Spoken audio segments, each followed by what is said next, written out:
L'invité de la rédaction, c'est maintenant sur Média et merci de nous rester fidèles.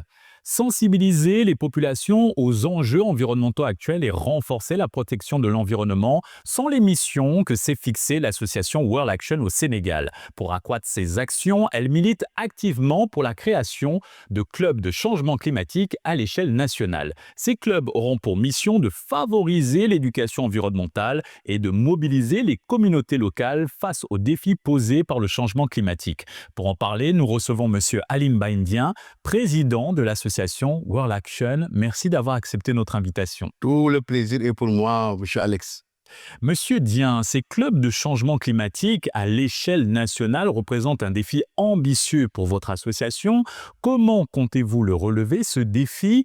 Et aussi, qu'est-ce qui a motivé cette initiative? Notez d'abord qu'on a démarré cette campagne depuis des années, depuis bientôt 4 ans, suite à une collaboration avec une organisation dénommée d'alors Asie, qui avait initié avec l'ambassade de France les questions liées au changement climatique par des clubs en mobilisation des jeunes.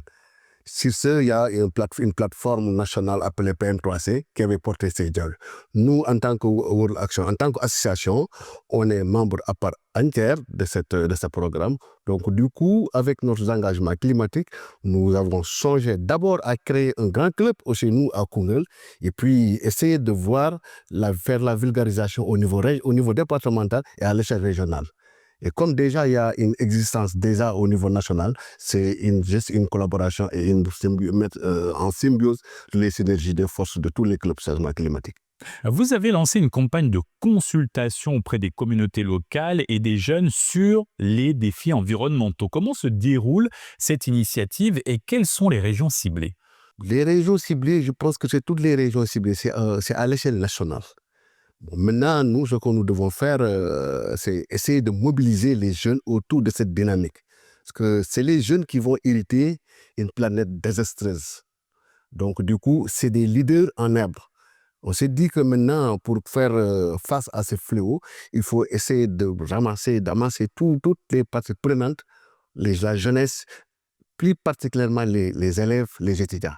Et sur ce, c'est une campagne de sensibilisation forte qu'on a menée et on organise des universités des changements climatiques qui regroupent presque tous les clubs à l'échelle nationale pour une période de 2, 3, 4 jours avec des thématiques différentes, avec des panels, avec l'implication des services techniques, l'implication des institutions territoriales, avec toutes les institutions qui pourront amener leur passion dans le combat climatique. Cette campagne de sensibilisation, elle est en cours. Quels enseignements tirez-vous de cette initiative en matière de perception et d'engagement des populations face aux enjeux écologiques? C'est la prolifération des clubs changement à un temps record.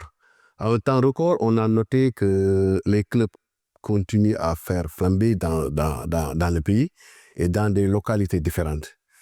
Dans les universités aussi, on sent l'engagement même du gouvernement et on sent l'engagement des autorités locales. Et au niveau local, par l'exemple de chez moi à Koungheul, le grand club travaille étroitement avec l'IF des écoles parce qu'il y a des clubs scolaires déjà existants en VF. Nous, on vient en appoint et on voit que les ruées des jeunes envers cette mobilisation. Alors, c'est quoi les IF et les VF? L'IF, c'est l'inspection pour l'éducation et la formation. Et les VF? Les VF, c'est les clubs verts, c'est les clubs écologiques qui sont dans les établissements. D'accord. Poursuivez votre réflexion à travers cette perception et cet engagement des jeunes et des communautés locales. La perception, elle est majeure parce que au niveau national, le bureau national coordonne les activités. Nous, en tant qu'organisation World Action, au niveau régional, on a réussi à faire au moins 7 mini-clubs au niveau des écoles. Vous avez lancé il y a quelques jours, plutôt annoncé la création des Alliances pour la résilience des communautés ARC, une initiative récente qui a pris racine à Koungheul, votre région d'origine. Quelle est la mission de cette organisation et comment est-elle structurée? Les ARC, c'est pratiquement l'activité phare même de World Action. Parce que les arcs, on s'est dit que suite aux accords de le COP 21, la COP 21, qui s'était lié à Paris, les pays qui sont engagés à réduire drastiquement les émissions de gaz carbonique, on s'est dit que nous, c'est la résilience qui fait l'affaire. Et on s'est dit qu'au niveau de Koungheul, on a démarré par une phase pilote au niveau de Koungheul qui comporte 9 communes. Pour attaquer la problématique, on s'est dit on va réunir toutes les communes pour que ça soit un combat global. Dans chaque commune, on essaie des arcs. L'arc, c'est Alliance pour la résilience des communautés, qui va regrouper les jeunes, qui va regrouper les femmes, qui va regrouper même les institutions territoriales, qui va regrouper même l'administration et surtout les services techniques. Et ces jeunes-là sont dotés de travailler en symbiose avec toutes les parties prenantes de leur localité.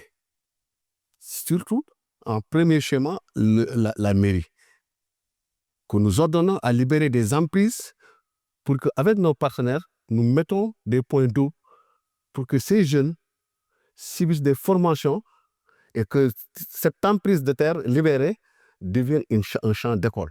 Vous militez aussi activement pour la mise en place de zones forestières durables. Selon vous, comment rendre ce projet réalisable? Ça rentre jusqu'à, je pense, même avec l'objectif même des arcs, parce que quand on parle de la durabilité forestière, chez nous, nous avons un problème.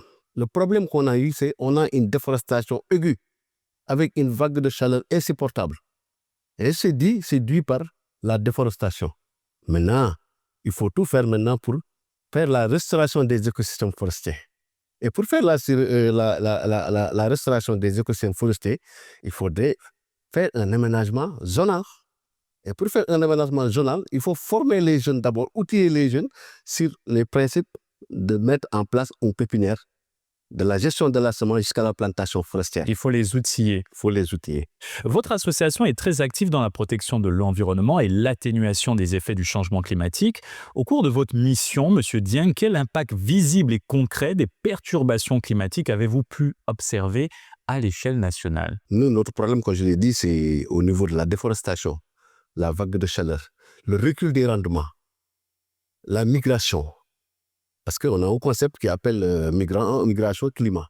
Les jeunes ont tendance à quitter parce que maintenant les rendements deviennent de plus en plus mauvais. Au niveau, dans les zones côtières, on sent l'enlèvement les régions côtières. Comme je vous l'ai si bien dit, au niveau de Saint-Louis, au niveau de Bani, au niveau de Yafer, on sent vraiment les régions côtières qui continuent de gagner du terrain. Et au niveau même des îles du Saloum, on sent la salinisation des terres. Donc voilà tous ces facteurs qu'on a observés. Il faut agir. Parlons de World Action. Concrètement, comment ce projet a-t-il vu le jour? Comment votre organisation est-elle structurée? Voilà, World Action, d'abord, permettez-moi, parce que World Action a une connotation mondiale, qu'on dit dans le monde. Mais World Action, il y a les sigles. En anglais, c'est Working on Resilience for Local Development. Donc, ce n'est pas comme le nom en anglais. D'accord. Mais il y a une signification. L'acronyme a une signification. Voilà. Donc, c'est vraiment pour au moins booster la résilience. Donc, toujours nous, notre combat, la base, c'est la résilience. Et c'est né suite à une organisation que moi-même que j'ai créée à Paris, qui travaillait sur les questions liées à l'immigration climat et qui s'appelait Agir pour le Sénégal. Donc, je suis le membre fondateur et reconnu par le 15e arrondissement de Paris. Bon, à mon retour au Sénégal, je me suis dit, comme j'avais eu l'occasion de participer au COP 21 de Paris, et j'ai vu les engagements, je me suis dit qu'il faudra organiser les jeunes autour des projets dynamiques liés au changement climatique. Et les préparer pour que demain, les jeunes-là, qui seront appelés à être dans les espaces de décision, soient assez formés et assez outillés pour représenter non seulement la localité, mais les pays dans les grandes instances, dans les grandes rencontres internationales. Et le développement durable à l'horizon 2035. Et c'est ainsi qu'est née l'initiative World Action. Encore merci d'avoir apporté un éclairage concret sur vos actions. Merci, je vous en prie. Et c'est ainsi que s'achève cette émission. Bonne suite des programmes sur la panafricaine.